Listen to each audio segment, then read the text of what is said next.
ಚೆನ್ನಾಗಿ ಬಂದಿದೆ, ಸಾಕು ಬೇಕಾದಷ್ಟಾಗಿ. ಈ ಥರ ಬೆಳೆ ಯಾರು ಬೆಳೆಯೋಕ್ಕೂ ಸಾಧ್ಯ ಇಲ್ಲ, ತಮಾಷೆ ಅಲ್ಲ, ಚಾಲೆಂಜ್ ಮೇಲೆ ಬೆಳೆದಿರೋದು. ಇಷ್ಟು ಜಾಗದೊಳಗೆ ಹಿಂಗೆ ಮಾಡಬೇಕು, ಹುಡುಗಾಟ ಅಲ್ಲ ಕಣಪ್ಪ.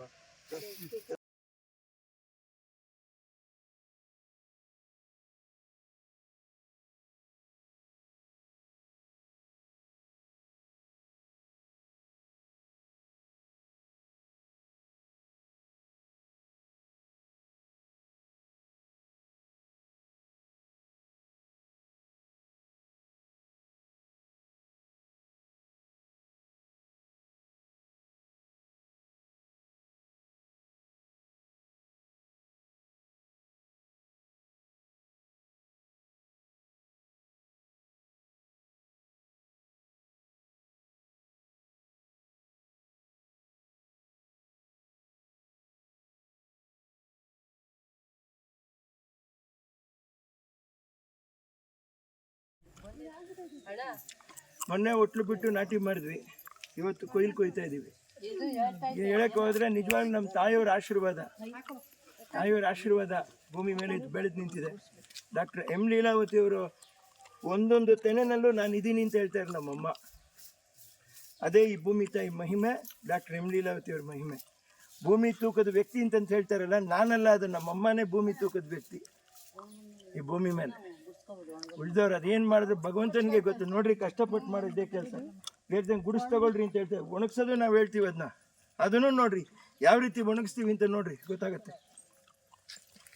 ಅಕ್ಕರೆ ನಾವು ಬಿಡಬಾರ್ದು ಯಾವತ್ತು.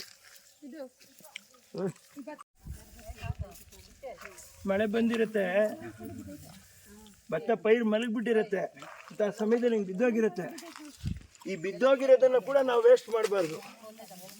ಇದನ್ನು ಗುಡಿಸ್ಕೊಂಡು ಕ್ಲೀನಾಗಿ ಗುಡ್ಡೆ ಹಾಕ್ಕೊಂಡು ಮನೆಗೆ ಸೇರಿಸ್ಕೊಳ್ಳೋದು ನೋಡ್ಬೇಕು. ಅದನ್ನ ಬಂದಷ್ಟು ಬರಲಿ, ಅದು ಬಿಡಬಾರ್ದು. ಇದನ್ನ ಪಾಠ ಇನ್ಮೇಲೆ ನಮಗೆ.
ಗ್ಯಾರಂಟಿ ನ್ಯೂಸ್, ಸುದ್ದಿ ಖಚಿತ, ನ್ಯಾಯ ನಿಶ್ಚಿತ.